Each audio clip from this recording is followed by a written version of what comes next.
Hey travel friends, welcome back to my channel. My name is Anna and today I'm going to be talking all about Mount Kilimanjaro routes. I'm going to be talking all about the 6 main routes that people take to get up the mountain, the differences in the routes, and the pros and cons of each route's length, the biggest mistakes that first timers make when it comes to choosing their route, all the things that they forget to consider, how to choose the best route for you, and most importantly, summit success rate for each route, because that's the ultimate goal, right? Then at the end, I will be doing my personal official route ranking, Dance Mom style. So get ready for my pyramid. Definitely stick around until the end. But first, before you go anywhere, I just wanted to remind you that I am a travel advisor. What this means for you is I can help you find the best Mount Kilimanjaro trek for you, completely free of charge. I'll help you choose your route, company, give you all the information that you need to know, help you with the packing and the prep. There's so much that goes into this trip. So definitely my firsthand experience will come into play with that. If you haven't watched my vlog already, I did successfully summit Mount Kilimanjaro, and choosing the right route for me was a huge part of that success. So that's why we're here today. So if you would like free expert help in planning this huge bucket list climb, message me at my email anna.richter@travel, and I'd be happy to do everything I can to prepare you to reach your summit. Whether you have a slight idea of what company and route you're thinking of or have no idea where to start, I would be happy to help. Also, depending on which tour company you use, I also get exclusive promotions and discounts, so definitely check in with me to see if there's any you can take advantage of. But let's get into the video and start with our 6 main routes. So there are 6 main routes that people use to hike up Mount Kilimanjaro, and they all differ in difficulty, scenery, crowd levels, and acclimatization, which is definitely the biggest factor when it comes to choosing a route and the biggest factor for your success at the summit. A general rule of thumb is that the longer routes have a higher summit success rate because they have an easier acclimatization, because the altitude adjustments are in smaller increments. Not all Kilimanjaro routes are equal, and picking the wrong one can definitely ruin your chances of making the summit. I've hiked it myself, and hopefully in this video you can figure out which route is the best for you. So we are going to start off with the marangu route. This is known also as the Coca-Cola route. The marangu route is only done in 5 days, so it is a very quick sprint up the mountain and back down. Because of this, it is definitely not the best option for most people. This amount of time is definitely doable, but it will be a challenge. So the biggest thing to know about this route is that there are huts on the mountain, making it a huge draw to hikers, meaning that they don't have to sleep in tents on the mountain and can have huts, which definitely makes a huge difference when it is windy, because let me tell you, those tents are shaking in the night while your hut will pretty much keep most of the wind out. This is also the shortest and easiest route on the mountain. I wouldn't say it's the easiest. People think that it is just because of the hut accommodation. This route is only 5 days, and I think anything less than 6 days is going to be pretty tough. So the pros of the marangu route are obviously that there are huts with beds and dining huts, so it's going to be much more comfortable than any other route where you have to do a tent and you're sleeping on the ground. Can't say how comfortable those beds are though, because honestly my sleeping pad could have very well been more comfortable than a really crappy bed in the huts on this route. Haven't slept there firsthand, so I have no idea how to compare, but I know that my sleeping pad was surprisingly comfortable, and you're so exhausted that you will sleep anywhere. Another pro is that this route is very good for people who are nervous about camping. It definitely is a more traditional and comfortable way to go up the mountain. The biggest con of this route is that it is very short. It's only a 5-day route, meaning that there's poor acclimatization and low summit success. Another con of this route is that it can feel crowded. Lots of people are drawn to the route with the huts, and there might just be a lot of traffic of people passing each other on this route because there are so many people doing it at the same time. So for the marangu route, this is definitely best for people who are nervous about camping or want more comfort, but also for people not as concerned about the altitude aspect. If you know that you perform well in altitude, then this could be a good route for you if you really don't want to camp, but there's definitely poor acclimatization that comes with this route, so it will be more challenging on your body. So now we are moving on to the machame route. This is the route that I took up the mountain, and it was definitely challenging, but overall absolutely the best route for me. The machame route can take 6 to 7 days. This is the most popular route on the mountain. It's also called the whiskey route. I went in August and it was high season, but there were lots and lots of people. We were passing people were passing us constantly. I will say it kind of helped me in a way because it was kind of like morale, and it felt like everyone was kind of doing this climb together. So I kind of enjoyed like seeing a bunch of groups, seeing a bunch of people, but it definitely affects your pace. If you're a faster hiker and don't want to be held up by groups, this can definitely be a con for you. But let me talk about pros first. So a big pro of this route and a factor of why I chose it is that it has stunning scenery and has a great scenery variety. And that is because you're constantly going into different regions of the mountain and almost different ecosystems, definitely different environments. So you start in the rainforest and then you go up to the moorlands. From there, you go to the alpine desert before you get to the Arctic ice. I will say getting to experience every single level of the mountain and every environment was very, very interesting. The Alpine Desert being my favorite because it was like nowhere I've ever experienced before. So it was very, very cool getting to see all of the different environments. Another pro of this route is that it has pretty good acclimatization, definitely better than Marangu, leading it to have a very high success rate. And that was one of the leading reasons that I chose this route. Obviously, you want to set yourself up for success and not failure. And I'll talk about my journey and all the reasons I chose this route at the end of the video. But now we're going to move into cons. A big con is that this route is very physically demanding and more physically demanding than almost every route that I'm going to talk about. Another con is what I already kind of touched on, and that this route is busy. You will be surrounded by people pretty much the entire time. I can only remember maybe day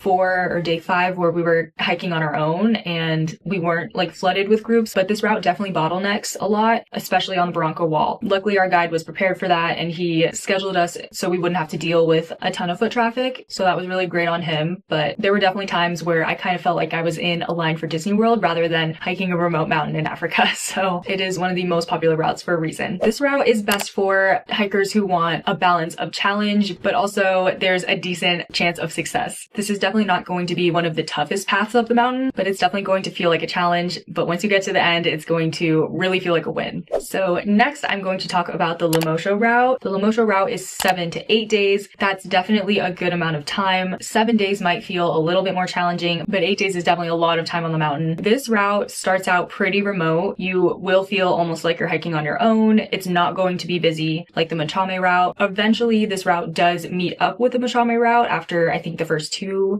days. But in the beginning, it will feel like a remote hike. So the pros of this hike, there are so many. The biggest being that it has a very, very high success rate due to its amazing acclimatization. So if you are altitude sensitive and are worried about acclimatizing, this is the best route for you, hands down. The next pro is that there is gorgeous, stunning scenery during this route. This route even beats machame in that sense because Lemosho is known as the most scenic route on the mountain. So you get to go through all 4 levels of the environments on Kilimanjaro, and you also get more time in those environments because this is one of the longer routes on the mountain. Another pro is that since this route starts so remote, you get to set your pace in the beginning and it will feel more personalized because of that. Granted, if you're doing a group hike instead of a private hike, you won't have complete control of your pace, but it's starting remote and there not being any bottlenecks or tons of foot traffic will definitely help you in the beginning and just give you a more authentic experience than being shuffled around and herded with a bunch of people. So I'm going to talk about 2 cons in this route. The first one being that this is a longer route, meaning you will have to dedicate more time to it. This could also be seen as a pro for certain people, but this really depends on what you're looking for in your hike and how much time and money you can dedicate to it. Leading me to the second con, it is more expensive than majority of the routes I'm going to be talking about. The more time on the mountain, the more money it's going to cost. That's just the basic math of it. So with all the good things about Lemosho, the cost is pretty much one of the only cons, or this would be a no-brainer, right? So this route is the best for people who are worried about acclimatizing and want the best chance at success. This also has an incredibly high summit success rate. So anyone who is a first timer who's nervous about a big mountain summit or multi-day hike and you have the funds to dedicate to it, this is definitely the best route for you. If you're a first timer who wants the highest chance at success, definitely go Lemosho. So now we are moving on to the rongai route. This route is unique in that it approaches from the northern side. So only 2 routes on the mountain do that. The rongai route is usually done in 6 days. It's doable, but definitely fast. So this is not for a beginner. For this route, you definitely need to have hiking and mountaineering experience because although it's not a technical climb, it will be very challenging. The pros of the rongai route are that it is drier. So if you have time restraints on your schedule and you need to go during an off-peak season time, during the rainy season, this would be a good route for you because the climate for this route is drier. So it is much better for rainy season. Because this is a shorter route and it comes from the north side, this route is definitely quieter people-wise than all the other routes that I just talked about. On this route, you will find your group hiking completely alone without any other groups in sight. So if that's the kind of trek you're looking for, this is a great option. You will not have to deal with a ton of people coming your way, having to get over for porters every 2 seconds. That is not what this route offers. So if you want the least interruption, this is a good route for you. That said, there's definitely some big cons that come to this route. This route is known for being less scenic, so there's not as much variety. You're not going to be going through all 4 environment zones of the mountain, so it's definitely not as pretty to look look at or interesting as you're hiking, this route also has a very tough acclimatization. This is not a route that I would suggest for a first-time hiker or someone who has never experienced high altitude, because this acclimatization will definitely be very hard on your body. And if you've never experienced that before, you have no idea how you're going to react. But if you are experienced, if you've done other challenging hikes before and know that your body reacts well and you can handle it, and you're looking for a challenge, this is a good route for you. This route is best for people who are looking to avoid the crowds, or if you have to go in rainy season, and if you're an experienced hiker. So the next route I'm going to talk about is the Northern Circuit. This is a lesser known route when it comes to the big three, the marangu, machame, and lemosho. Those are definitely the most well-known routes. This second group of 3 routes are definitely less well-known. 2 out of 3 of these routes are definitely more challenging and not as beginner friendly. That being said, the Northern Circuit is definitely not one of them. The Northern Circuit is the longest route on the mountain, and it can take 8 to 9 days on mountain. So the biggest pro of this route is that it has the highest success rate. Because this route is so long, it definitely gives you time to acclimate to the altitude and sets you up for success in getting to the summit. This route has the best overall acclimatization across every route up the mountain. The second pro is that since this is a lesser known route on the mountain, it's definitely way less crowded. So if you are looking to get away from the crowds but still want the high success rate of lemosho, this could be a really good option for you. Another pro of this route is that it gives you 360-degree views around the mountain. So that is a huge pro if you're looking for it to be a scenic hike. The Northern Circuit is very similar to lemosho, but definitely more expensive because it has more time on the mountain. The only con is that it is a time and cost commitment, just like lemosho, but even more so. If you are nervous about making the summit and want the absolute best chance, then Northern Circuit is the route for you, no doubt about it. This gives you the most time on the mountain, the best acclimatization, and if you can't summit on Northern Circuit, I'm afraid you won't be able to summit at all.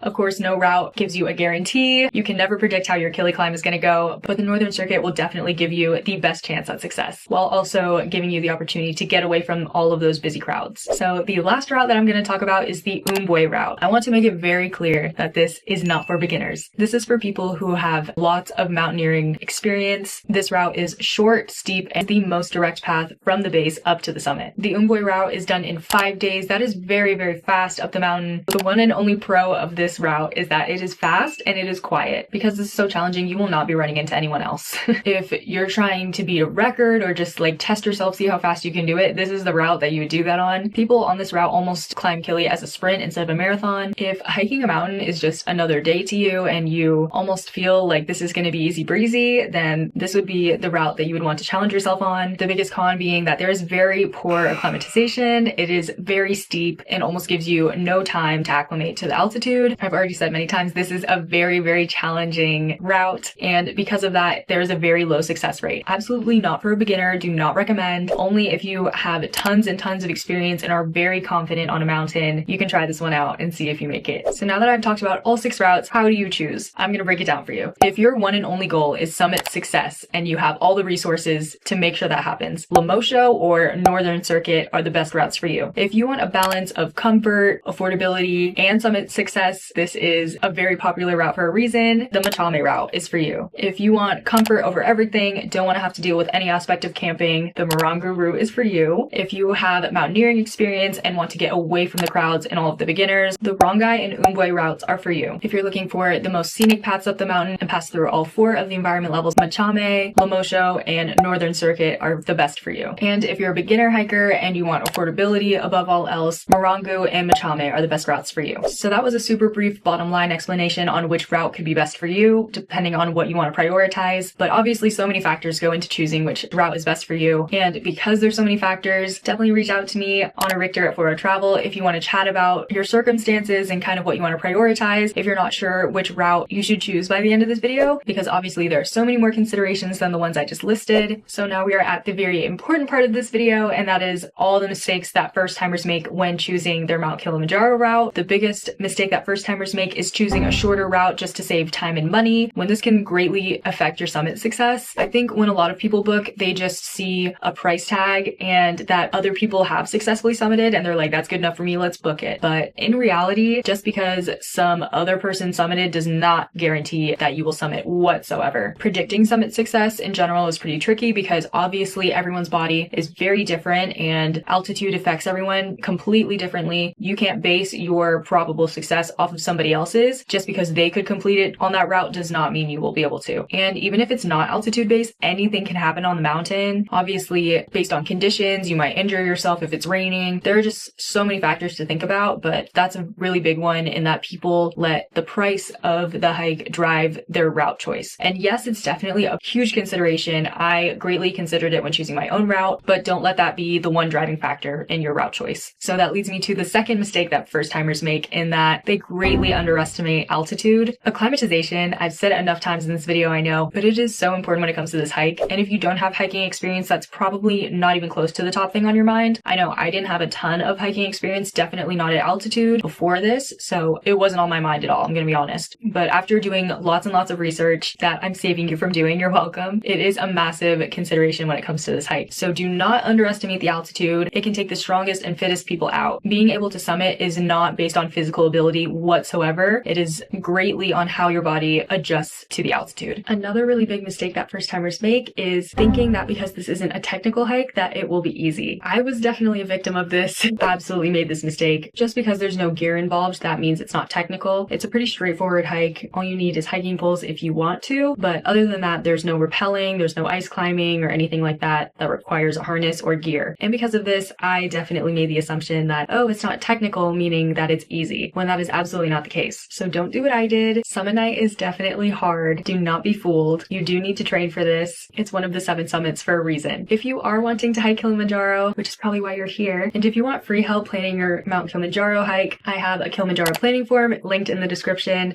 that just has a few quick questions about your preferences, and those will just help me find the best route and company for you. So definitely fill that out if you're ready to make this dream a reality and get to the summit. So my last biggest mistake that first timers make is assuming all routes look the same. That is definitely a huge misconception. They think, oh, it's the same mountain, so all the routes probably will look very similar. It's not true, surprisingly. Like, it is a very, very big mountain. The faster routes tend to look pretty bland compared to the longer routes, but it definitely depends on which side of the mountain you're coming from. But the routes definitely can vary greatly in scenery. And I know if I had the views of the last 2 days the entire time, I would have been so bored, because obviously while you're hiking, what are you doing? You're talking and you're looking around. So if there's nothing in the environment that's kind of feeding that sense, I'm gonna be so bored and kind of just waiting for it to be over.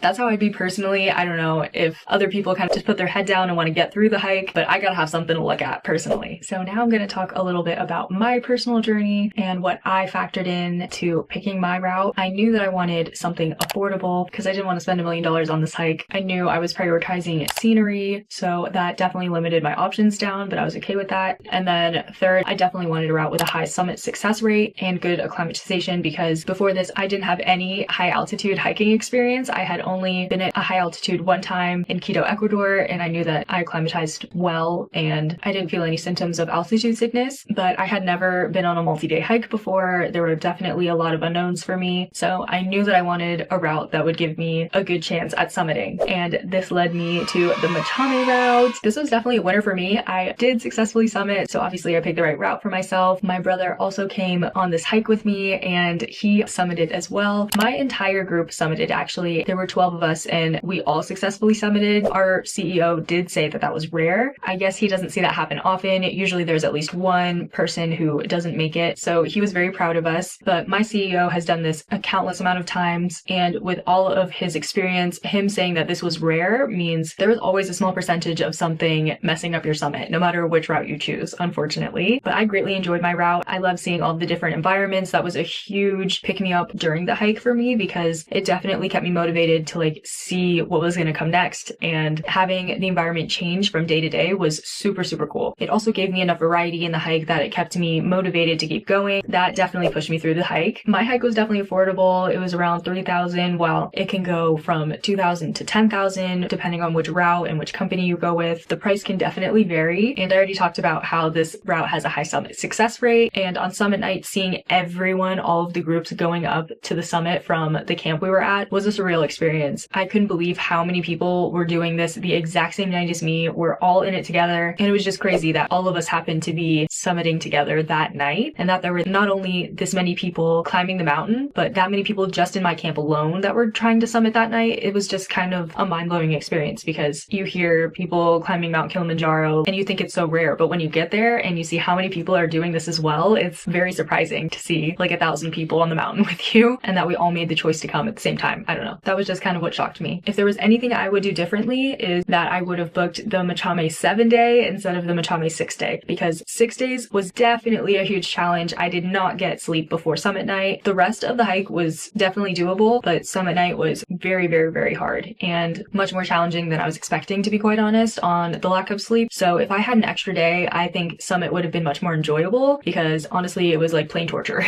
That's the only thing that I would do differently. Definitely add those acclimatization days in. I didn't necessarily need more time to acclimatize, but if I had another day to rest, or like 2 shorter hiking days instead of the 1 long one that I did, I think it would have made a big difference in my summit, and I would have had more fun during it instead of crying inside.